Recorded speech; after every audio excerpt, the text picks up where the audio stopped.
গণভোট আর জুলাই সনদ, এই দুটা নিয়ে যে আজকে সংসদ উত্তপ্ত হবে এটাও কিন্তু আচমকা নয়। এটা সংসদ বসার শুরুর দিনে আমরা উপলব্ধি করেছি। রাষ্ট্রপতি অর্থাৎ বিরোধী দলের তখন বোঝা যাচ্ছিল আর কি, যে নমুনা বোঝা যাচ্ছিল যে তারা সংসদ কাঁপাবে।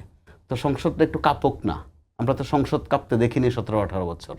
বরং সরকারের দিক থেকে যেই বক্তব্য দেয়া হয়েছে, সরকারের চেয়ে এটা বেশি সমর্থন করেছে ওই সময়ের আজ্ঞাবহ অথবা যেটাকে আমরা গৃহপালিত একটা শব্দ আছে বিরোধী দলগুলো।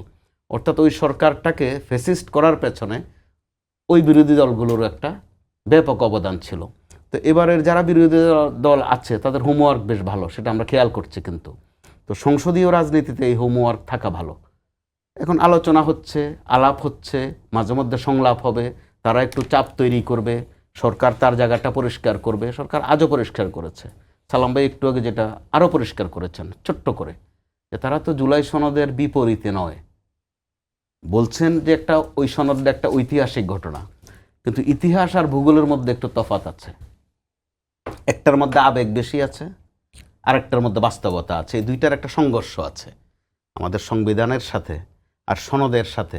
বিএনপিটা শুরু থেকে বলে আসছে, কিন্তু ওই দিক থেকেও আবার যেই অ্যাপ্রোচটা, যে প্রকাশভঙ্গিটা, দুদিক থেকেই কেউ কাউকে তুড়ি মেরে ছুঁড়ে ফেলবেন, কেউ আছেন বুড়িগঙ্গায় ফেলে দেবেন। অর্থাৎ এই বয়ানগুলো গোলমাল পাকাচ্ছে বেশি।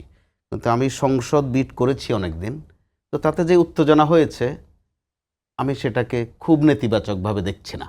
যে অন্তত তারা একটা প্র্যাকটিস করছেন, সরকারকে চাপে রাখার যে প্র্যাকটিসটা সেটা হওয়াই উচিত।